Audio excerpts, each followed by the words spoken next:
Assalamualaikum warahmatullahi wabarakatuh.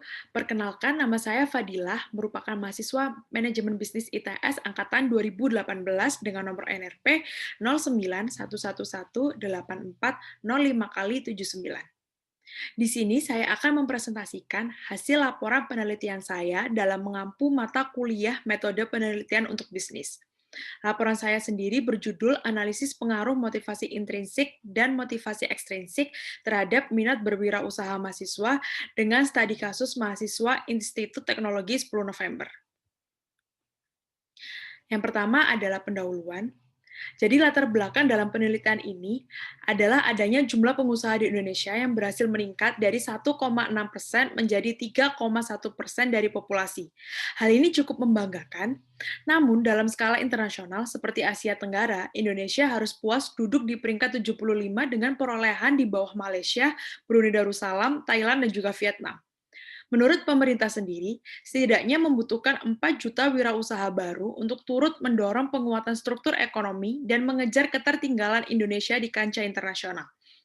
Maka dari itu, pemerintah turut merangkul perguruan tinggi untuk mendorong pertumbuhan jumlah wirausahawan dari generasi muda dan mahasiswa. Nah, minat berwirausaha sendiri itu dapat tumbuh sejalan dengan motivasi yang ada di dalam diri individu. Motivasi sendiri itu dapat dibedakan menjadi dua, yaitu motivasi intrinsik dan juga motivasi ekstrinsik. Rumusan masalah dari penelitian ini adalah untuk menganalisis bagaimana pengaruh motivasi intrinsik dan ekstrinsik terhadap minat berwirausaha mahasiswa baik secara parsial maupun secara menyeluruh. Tujuan penelitian ini adalah untuk mengetahui pengaruh motivasi intrinsik dan ekstrinsik secara bersama-sama terhadap minat berwirausaha mahasiswa, mengetahui pengaruh secara parsial motivasi intrinsik terhadap minat berwirausaha mahasiswa, dan juga mengetahui pengaruh secara parsial motivasi ekstrinsik terhadap minat berwirausaha mahasiswa. Manfaat dari penelitian ini, yang pertama dapat menambah pengetahuan penulis dalam melakukan penelitian, yang kedua dapat menjadi bahan pertimbangan pihak institusi, dalam hal ini ITS, dalam mengembangkan minat kewirausahaan dalam mahasiswa, yang ketiga adalah hasil penelitian ini diharapkan dapat menjadi referensi dan bahan pertimbangan bagi penulisan penelitian selanjutnya. Batasan dan asumsi penelitian sendiri, jadi responden dalam penelitian ini adalah mahasiswa ITS yang sudah atau sedang menjalankan mata kuliah wajib kewirausahaan. Selanjutnya adalah landasan teori. Jadi motivasi itu adalah suatu proses yang menjelaskan perilaku individu serta hubungannya dengan kekuatan atau dorongan dari dalam diri individu tersebut untuk melakukan sesuatu. Motivasi sendiri ini juga dapat diartikan sebagai sarana individu untuk meningkatkan status, pengakuan, maupun kewenangannya. Nah, dari dorongan atau faktor-faktor inilah yang dapat membuat seseorang secara sadar tertarik dan bersedia untuk melakukan sesuatu, salah satunya adalah berwirausaha. Berdasarkan sumbernya sendiri, rangsangan motivasi ini dibedakan menjadi dua, yaitu motivasi intrinsik dan juga motivasi ekstrinsik. Motivasi intrinsik itu adalah dorongan atau kemauan yang kuat dari dalam diri seseorang yang dapat menghasilkan dampak tertentu sesuai dengan tingkat keinginannya. Indikatornya sendiri menurut UNO tahun 2008 itu ada tiga, yaitu adanya hasrat dan keinginan untuk berhasil, adanya dorongan dan kebutuhan dalam berwirausaha, dan juga adanya harapan dan cita-cita berwirausaha. Selanjutnya ini adalah teori kebutuhan. Jadi teori kebutuhan itu ada tiga, yaitu kebutuhan untuk berprestasi, kebutuhan akan kekuatan, dan juga kebutuhan akan hubungan. Selanjutnya ini adalah motivasi ekstrinsik, itu merupakan motivasi yang membutuhkan efek perantara antara aktivitas dan beberapa hasil terpisah, seperti penghargaan yang nyata, dengan kepuasan yang berasal dari konsekuensi ekstrinsik atau hasil eksternal yang menuntun pada kegiatan. Indikator dari motivasi ekstrinsik sendiri juga ada tiga, yaitu yang pertama adalah adanya penghargaan dalam berwirausaha, adanya kegiatan yang menarik dalam berwirausaha, dan juga adanya lingkungan yang mendukung. Nah, kewirausahaan sendiri itu merupakan proses dinamis di mana kekayaan dapat diciptakan oleh individu yang berani mengambil risiko besar dalam hal modal waktu maupun komitmen dalam bekerja untuk menyediakan nilai produk dan layanan. Minat berwirausaha sendiri itu merupakan suatu fokus perhatian kepada wirausaha karena adanya rasa suka, keinginan untuk belajar, dan rasa ingin membuktikan lebih lanjut terhadap wirausaha itu sendiri. Awalnya minat berwirausaha dapat timbul dari adanya pengetahuan berwirausaha. Nah, minat berwirausaha ini dapat diukur melalui 3 macam dimensi, yaitu yang pertama adalah kognisi, yang meliputi pengetahuan kewirausahaan terhadap keinginan berwirausaha. Lalu yang kedua juga ada emosi, yaitu minat yang berhubungan dengan perasaan. Lalu ada juga kondisi, yaitu meliputi keinginan, usaha, dan keyakinan terhadap minat berwirausaha yang dapat menjadi tujuan seseorang untuk mencapai tujuan hidup yang diinginkan. Metode penelitian dari peneliti ini sendiri, jadi penelitian ini dilakukan mulai dari bulan Oktober tahun 2020 sampai dengan Januari tahun 2021 yang disusun dengan beberapa tahapan sistematis. Penelitian ini menggunakan mahasiswa S1 ITS sebagai subjek penelitian dan kuesioner yang akan disebar secara online. Lalu penelitian ini juga dilakukan menggunakan metode kuantitatif dan desain penelitian bersifat rasional, yang berarti penelitian ini dilakukan untuk mengetahui pengaruh antara variabel independen dan juga variabel dependen. Nah, untuk jenis dan sumber datanya sendiri, itu peneliti memakai sumber data primer yang berasal dari kuesioner yang telah diisi oleh responden dan juga sekunder. Lalu teknik pengumpulan datanya menggunakan purposive sampling, yang merupakan metode pengambilan sampel dengan mempertimbangkan beberapa hal tertentu yang disesuaikan dengan tujuan penelitian atau rumusan masalah yang sedang dikembangkan. Lalu untuk populasinya sendiri, mahasiswa S1 ITS yang berjumlah 15.769 per ganjil 2020 menurut Pangkalan Data Pendidikan Tinggi. Untuk sampelnya itu mengacu pada teori statistik Central Limit Theorem bahwa jumlah minimal sampel untuk memperoleh kurva dan distribusi normal itu adalah 30 responden atau lebih. Nah, untuk analisis data sendiri, penelitian ini menggunakan analisis deskriptif yang digunakan untuk gambaran informasi tentang suatu keadaan atau fenomena yang dapat berfungsi sebagai alat untuk memberikan informasi tentang kondisi maupun gejalanya. Lalu ada uji reliabilitas dan juga validitas yang digunakan untuk mengetahui keakuratan variabel indikator dalam menunjang penelitian. Lalu penelitian ini juga menggunakan uji asumsi klasik, normalitas, multikolinearitas, dan juga heteroskedastisitas. Lalu untuk uji hipotesisnya sendiri, penelitian ini menggunakan regresi linear berganda yang digunakan untuk mengetahui adanya pengaruh motivasi intrinsik dan juga ekstrinsik terhadap minat berwirausaha mahasiswa ITS baik secara parsial maupun secara keseluruhan. Lalu juga menggunakan koefisien determinasi, uji statistik F, dan juga uji statistik T. Selanjutnya ini adalah hasil dan pembahasan. Untuk gambaran umumnya sendiri, ITS itu merupakan perguruan tinggi negeri yang terletak di Surabaya. ITS ini awalnya didirikan pada tanggal 10 November tahun 1957, dan pada tahun 2019, ITS menduduki peringkat 4 perguruan tinggi terbaik di Indonesia. Di ITS sendiri untuk S1-nya itu ada 6 fakultas, yaitu Scientix, Electics, Martek, Kreabis, Insis, dan Sivplan. Lalu responden yang diperoleh peneliti sendiri itu berjumlah 37 responden, yang berarti telah melewati batas minimal responden dalam penelitian ini. Nah, selanjutnya kita memasuki bab analisis deskriptif.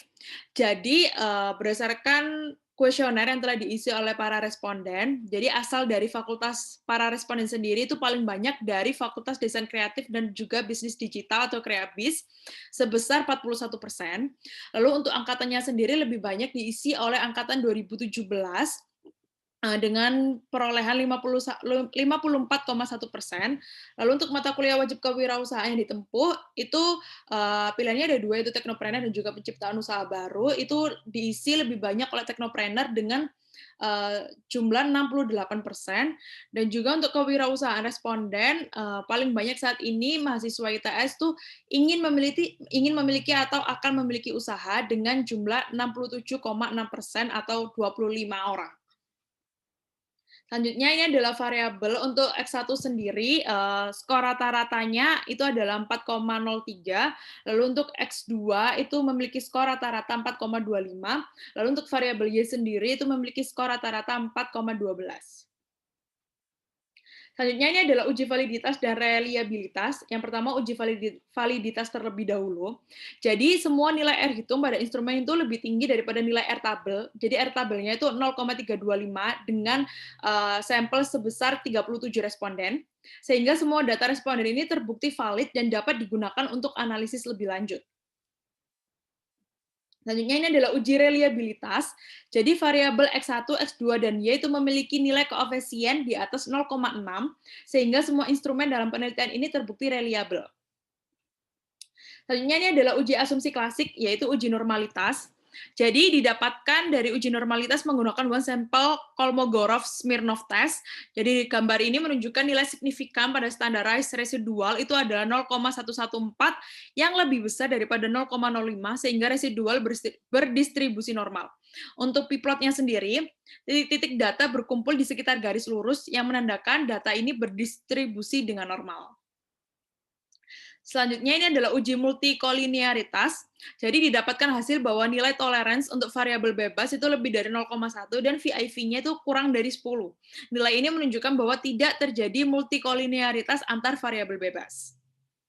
Selanjutnya ini adalah uji heteroskedastisitas yang juga diuji melalui SPSS. Jadi dari scatter plot ini didapatkan kesimpulan bahwa titik-titik menyebar secara acak pada bagian atas angka 0 ataupun bagian bawah angka 0 dari sumbu vertikal atau sumbu Y, yang berarti data bebas dari heteroskedastisitas. Namun untuk memastikannya lebih lanjut, peneliti juga menggunakan namanya uji Glatzer. Jadi berdasarkan metode Glatzer diperoleh nilai signifikansi itu 0,260 untuk motivasi intrinsik dan juga 0,307 untuk motivasi ekstrinsik yang pastinya lebih besar daripada 0,05 sehingga dapat disimpulkan bahwa data tidak terjadi masalah heteroskedastisitas. Selanjutnya ini adalah hasil analisis regresi linear berganda. Jadi dari variabel motivasi intrinsik itu memiliki nilai signifikansi sebesar 0,022 dan dengan memenuhi kurang dari 0,05. Kemudian variabel ekstrinsik itu juga memiliki nilai signifikansi sebesar 0,039 yang juga memenuhi kurang dari 0,05. Hal ini berarti kedua variabel memiliki pengaruh yang positif dan signifikan terhadap minat berwirausaha mahasiswa. Selanjutnya ini adalah koefisien determinasi. Jadi berdasarkan tabel di atas itu menunjukkan bahwa nilai R square sebesar 0,562 yang berarti motivasi intrinsik dan ekstrinsik mampu menjelaskan perubahan yang terjadi pada minat berwirausaha mahasiswa ITS itu sebesar 56,2% dan sisanya 43,8% itu dipengaruhi oleh faktor-faktor lain yang tidak dijelaskan dalam penelitian ini. Selanjutnya, peneliti juga melakukan uji F dan juga uji T untuk mengetahui pengaruh secara bersama-sama ataupun secara parsial antar variabel. Nah, didapatkan hasil untuk hipotesis yang pertama, yaitu terdapat pengaruh motivasi intrinsik dan motivasi ekstrinsik terhadap minat berwirausaha mahasiswa ITS. Jadi, berdasarkan uji hipotesis, didapatkan nilai signifikansi sebesar 0,000 atau lebih kecil dari 0,05 yang berarti hipotesis pertama diterima. Hal ini berarti membuktikan bahwa secara bersama-sama variabel motivasi intrinsik dan variabel motivasi ekstrinsik itu berpengaruh signifikan terhadap minat berwirausaha mahasiswa secara positif. Lalu untuk hipotesis yang kedua, yaitu terdapat pengaruh motivasi intrinsik secara parsial terhadap minat berwirausaha mahasiswa ITS. Jadi berdasarkan uji hipotesis, didapatkan nilai signifikansi sebesar 0,022 atau lebih kecil dari 0,05 yang berarti hipotesis 2 diterima. Hal ini membuktikan bahwa secara parsial variabel motivasi intrinsik berpengaruh signifikan terhadap minat berwirausaha mahasiswa secara positif. Lalu untuk hipotesis yang terakhir, yaitu yang ketiga, itu terdapat pengaruh motivasi ekstrinsik secara parsial terhadap minat berwirausaha mahasiswa ITS. Berdasarkan uji hipotesis yang telah dilakukan, nilai signifikansi ini sebesar 0,039 atau lebih kecil dari 0,05 yang berarti hipotesis 3 diterima. Hal ini menunjukkan bahwa secara parsial, variabel motivasi ekstrinsik itu berpengaruh terhadap minat berwirausaha mahasiswa secara positif. Selanjutnya ini slide terakhir, yaitu implikasi manajerial. Jadi, kampus dapat menyediakan wadah berwirausaha secara berkelompok seperti UKM, yaitu sekarang yang saat ini sudah ada di ITS, TDC, dan juga kompetisi PKMK. Pihak kampus itu juga dapat mempertahankan dan memfasilitasi cita-cita para mahasiswa dalam berwirausaha melalui program kewirausahaan, baik dalam bentuk perlombaan kreatif dengan pendanaan, lalu kelompok belajar mahasiswa, hingga mata kuliah wajib yang harus ditempuh oleh mahasiswa. Sekian presentasi dari laporan penelitian saya, kurang lebihnya saya mohon maaf. Wassalamualaikum warahmatullahi wabarakatuh.